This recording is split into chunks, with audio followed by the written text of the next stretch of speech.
आज हम पहुँचे हैं मेंदगढ़ विधानसभा के सतनाली में और सतनाली में आज राव दान सिंह कांग्रेस प्रत्याशी ने कार्यालय का उद्घाटन किया है और इस उद्घाटन के दौरान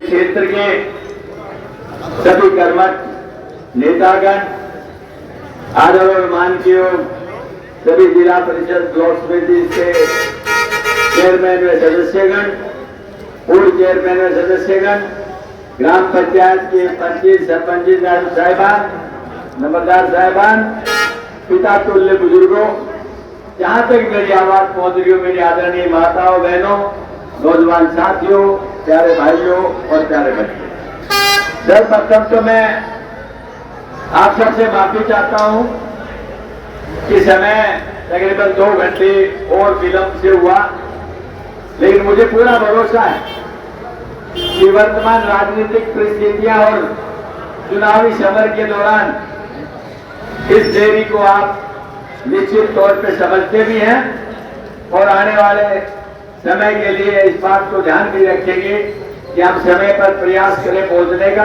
लेकिन थोड़ी कोई चूक हुई है तो मुझे पूरा भरोसा है, उसके लिए मुझे क्षमा करेंगे। आप सबका बहुत बहुत धन्यवाद। सम्मानित बुजुर्गों और दोस्तों, आप सबको मालूम है कि आने वाली 5 तारीख को हरियाणा विधानसभा की चुनाव होने जा रहे और इन चुनाव के अंदर प्रजातंत्र के उस हक और अधिकार को प्राप्त करने के लिए और अपने क्षेत्र और प्रदेश के हित और अधिकार की भलाई के लिए जो भी फैसला लेंगे वो मैं समझता हूं बहुत ही उत्तम फैसला लेंगे। प्रजातंत्र की प्रक्रिया है कि 5 साल के बाद हर उस नेता को अपने क्षेत्र के अंदर जाकर के लोगों के मताधिकार को प्राप्त करना पड़ता है और उस दिन उस कसौटी पर उतरने के लिए इन लोगों के माध्यम से उनकी भावनाओं के साथ, उसके मतदान के साथ उसका बहुमत और अल्पमत आंका जाता है। दोस्तों, मैं अपने आप को सौभाग्यशाली मानता हूं कि आप लोगों का प्यार, प्रेम और सहयोग जब भी कभी जलसा हो, जुलूस हो, कार्यालय का शुभारंभ हो या कोई चुनावी सभा हो या मतदान के लिए आप लोगों का साथ और सहयोग, आप लोगों ने पुरजोर अपील के साथ में हमारे पूरे हक और अधिकार से अपने प्यार को दिया है, आशीर्वाद को दिया है, साथ को दिया है। लेकिन अब की बार का ये चुनाव बहुत ही उत्साहवर्धक चुनाव नजर आता है। पूरे हरियाणा के अंदर मैं गारंटी के साथ कह सकता हूं, स्पष्ट बहुमत के साथ नहीं, 2/3 बहुमत से तो ज्यादा मतदान के साथ में आपकी सरकार बनने जा रही। इस कोने से उस कोने में चले जाइए, कांग्रेस की एक लहर चली हुई है और जो भारतीय जनता पार्टी जो अपने आप को कहती थी कि हम तो देश की सबसे बड़ी पार्टी है, हम तो देश में आने वाले 50 सालों तक राज करेंगे, उनको अपनी जड़ें उखड़ती हुई नजर आ रही है। आपने देखा होगा कि जो एक नेशनल पार्टी पहले तो टिकटों का फैसला नहीं हो और फैसला कर दिया तो लिस्ट वापस ले ली जाए और लेने के बाद भी जितने उम्मीदवार घोषित किए उनमें विरोध हो जाए। हरियाणा के अंदर भी एक ऐसा उदाहरण है कि टिकट दिया गया और उसने कहा मैं टिकट नहीं लेता, मैं टिकट वापस करता हूं। यह परिस्थितियां भारतीय जनता पार्टी की। आपने देखा, आप लोग बहुत सत्ता के नजदीक रहे, सत्तारी के मेरे भाई और 12-12 साल तक 3 मुख्यमंत्रियों ने राज किया है। उनके ही परिवार से 3 संसद सदस्य रहे हैं, लेकिन अफसोस की बात यह है कि इस इलाके के लिए, इस क्षेत्र के लिए विकास के नाम पे उन्होंने कुछ नहीं किया। ये सिर्फ जो भूपेंद्र सिंह हुड्डा जी थे जिन्होंने अपने कार्यकाल के अंदर यहाँ पर कॉलेज भी दिया, ब्लॉक भी दिया, तहसील भी दी, बस स्टैंड भी दिया, ITI भी दी और अभी तो एक शुरुआत है। मैं एक गारंटी के साथ कह सकता हूं कि आप लोगों का प्यार, प्रेम, आशीर्वाद रहा तो इस पूरे महेंद्रगढ़ क्षेत्र जिसमें सतनाली भी आता है उसकी तस्वीर बदल जाएगी, मैं गारंटी करता हूं। क्योंकि 10 साल में भारतीय जनता पार्टी ने जो वादे किए, 2 करोड़ लोगों को रोजगार देंगे, महंगाई खत्म करेंगे, भ्रष्टाचार खत्म करेंगे और आम आदमी के जीवन को ऊंचा उठाने के लिए हम इसकी तरक्की और विकास के रास्ते देंगे।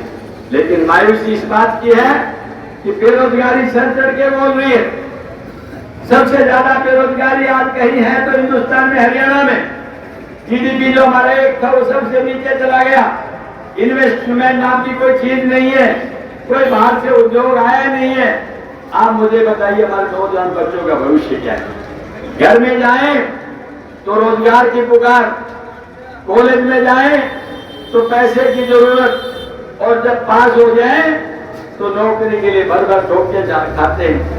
आप मुझे बताइए हमारे अंधकार के उस अवसर को हमारे नौजवान बच्चों को भविष्य आप कहां से देंगे? ये सिर्फ कांग्रेस है जो इस देश को आगे भी ले जाना जानती है, प्रदेश को आगे ले जाना भी जानती है। और इतिहास उठा करके देख लें, इन लोगों ने बहुत नारे लगाए कि 70 साल के राज में 55 साल 60 साल कांग्रेस ने राज किया है, तो उन्होंने दिया क्या है? मैं उनसे पूछना चाहता हूं, अगर कांग्रेस ने नहीं दिया तो आपने क्या दिया है? अरे शुरुआत करिए उस पंडित जवाहरलाल नेहरू जी से, जिसने इस देश के अंदर सबसे पहले IIT, IIM और इसरो जैसी सैटेलाइट रिसर्च एजेंसी को स्थापित किया।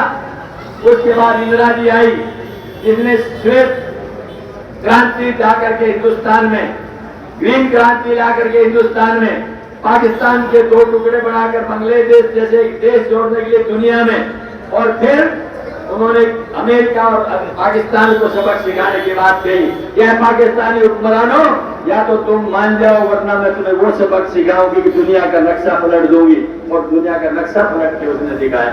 21वीं सदी की बात करने वाले, 20वीं सदी में राजीव गांधी का जन्म और 21वीं सदी की बात करने वाला पहला प्रधानमंत्री था जो कंप्यूटर की क्रांति आज देख रहे हैं। ये डिजिटल क्रांति जो आपके सामने नजर आ रही है, इसकी देन कोई और नहीं है, इसकी देन सिर्फ राजीव गांधी है।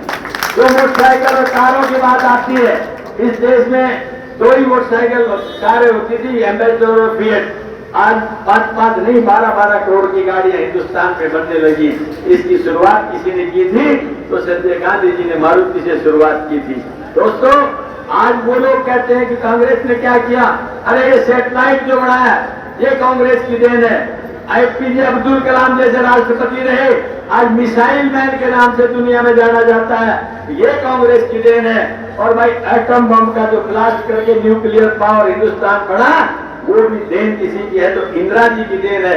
ये किस बात का श्रेय लेना चाहते हैं?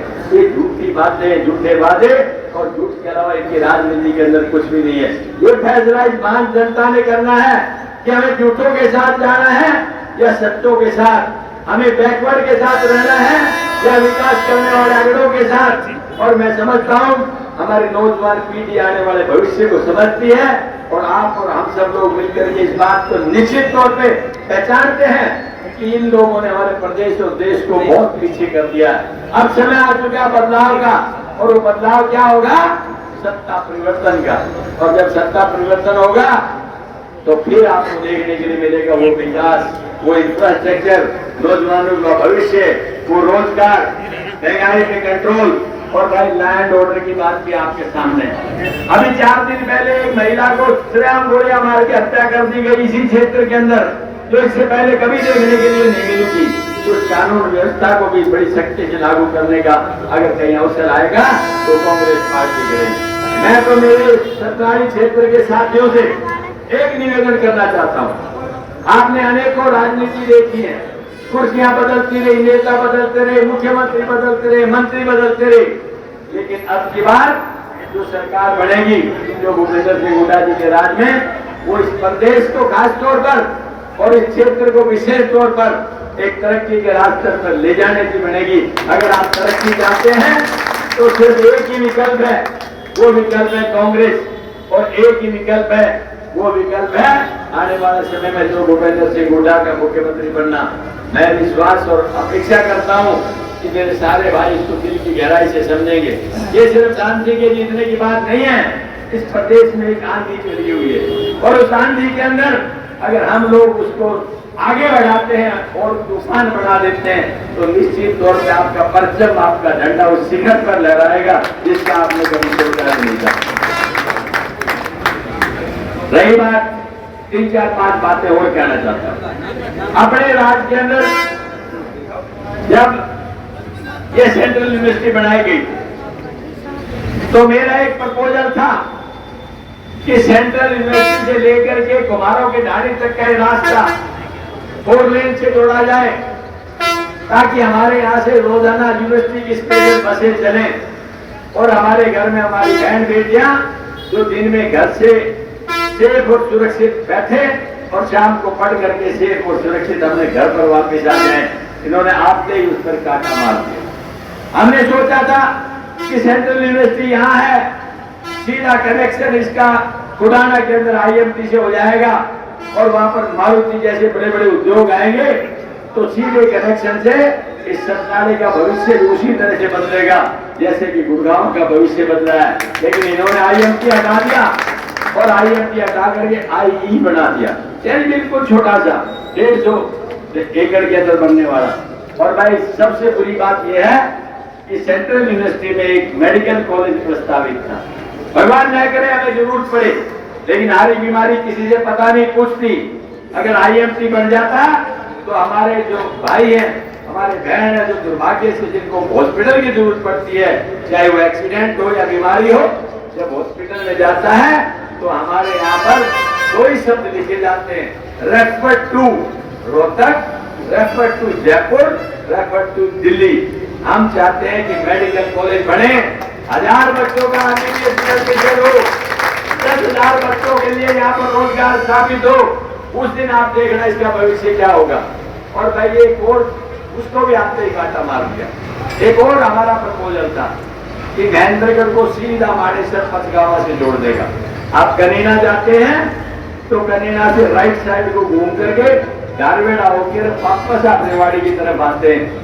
वो 21 किलोमीटर जाना कम और 21 किलोमीटर आना, 42 किलोमीटर आपका डिस्टेंस कम हो जाता है और सीधा रास्ता बिल्कुल क्रो फ्लाई जिसे बोलते हैं, जैसे गोली चलती है ऐसे, इस तरह का रास्ता कनीना से था। उसके DNA की DPR सब कुछ तैयार हो गया, इन्होंने आते ही उस पर कांटा लगा दिया। ये इनकी नीति है कि हम प्रदेश के विकास के लिए क्या करना चाहते हैं। मैं कहना चाहता हूँ आपसे, समय की पुकार है, हर बात को समझना। अच्छा मौका राज्य में आने का, आप सब लोग अपनी भावनाओं से ऊपर उठिए। ये भाजपा के लोग आएंगे, दूसरी पार्टियों के लोग आएंगे, अनेकों बहकावे की बातें करेंगे, गुमराह करने की बात करेंगे और भाई उसके बाद ये कहेंगे आपको कि भाई हम लोग आपको चांद तारे छोड़ के दे देंगे। 10 साल में जिन्होंने चांद तारे छोड़ो, यहाँ से 1 किलोमीटर का एक पत्थर जो मेट्रो का होता है वो एक पोल नहीं शिफ्ट कर पाए तो चांद तारे कहाँ से दे देंगे? नहीं चलेगी तो अच्छी बात है। दूसरा, एक मांग बड़ी अच्छी लंबे समय से चली, महेंद्रगढ़ के अंदर उसका धरना भी रहा कि भाई हमारा जिले का नाम महेंद्रगढ़ है, हेडक्वार्टर है नाम ये है ना मांग। क्योंकि जब हरियाणा पंजाब से अलग हुआ तो 6 जिले थे जिनमें से महेंद्रगढ़ एक था, लेकिन यहाँ से उठ करके हेडक्वार्टर नारनौल चला गया। भाई वो भी हमारा बड़ा भाई है, तो हमने तय किया कि हम जब राज्य में आएंगे तो निश्चित तौर पे आपके मान सम्मान को हम वापस लौटाएंगे। नारनौल अलग जिला बनेगा, महेंद्रगढ़ अलग जिला बनेगा, इस तरह का हमारा प्रयास रहेगा। क्यों? उसके लिए कुछ जरूरी चीजें होती हैं। ऐसे नहीं होता कि कोई भी मुख्यमंत्री आए और आपसे ही कहे मैंने इसको जिला बना दिया, क्योंकि जिले के लिए कुछ प्रक्रिया है।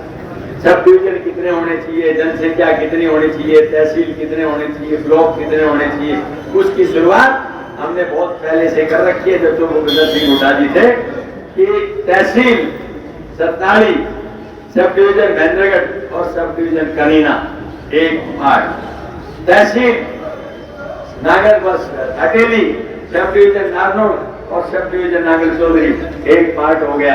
बीच में 8 ब्लॉक है, आपके यहाँ भी ब्लॉक है, सीमा में एक ब्लॉक है, महेंद्रगढ़ में एक ब्लॉक है, कनीना में ब्लॉक है, नारनौल में ब्लॉक है, अटेली में ब्लॉक है, निजामपुर में ब्लॉक है।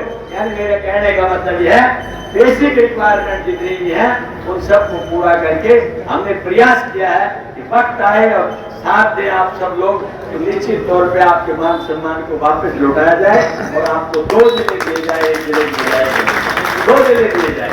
यानी ये कुछ छोटी छोटी चीजें हैं, लेकिन मैं आपसे ये बात कहूंगा, ये चुनाव इसे साधारण चुनाव मत समझना। इस चुनाव के बाद हिंदुस्तान की आपकी दिशा और दशा बदलती हुई नजर आएगी, क्योंकि आपके इस चुनाव के परिणाम के बाद महाराष्ट्र का परिणाम भी बचा हुआ है, आपके बाद झारखंड का भी परिणाम बचा हुआ है, और चारों स्टेट का परिणाम जब कांग्रेस के हक में होगा तो जो कहते हैं कांग्रेस मुक्त भारत, उनको स्वयं नजर आ जाएगा कि भाजपा किस तरफ जा रही है और कांग्रेस किस तरफ आ रही है। तो आज तो एक ही बात कहता हूँ कि भाई भाजपा जा रही है और कांग्रेस आ रही है, भाजपा जा रही है और कांग्रेस आ रही है। अब ये फैसला आपके हाथ में है कि आप कितनी गति से और कितनी तेजी से, कितने भारी मतदान से काम करते हैं। मैं इतना जरूर कहूंगा, फिर उन चेहरों को पहचानना जो आपसे नहीं चाहेंगे, फिर उनके वादे देखना जो आपसे आगे करेंगे। बस आपने सिर्फ एक मछली की आंख वाला निशाना रखना है कि हमारा निशाना स्पष्ट है, हमें न लेफ्ट दिख रहा न राइट दिख रहा, सिर्फ मछली की आंख दिख रही है, तो आप निश्चित तौर पर कामयाब होंगे। ये चुनाव आपका है, निदान सिंह का नहीं है।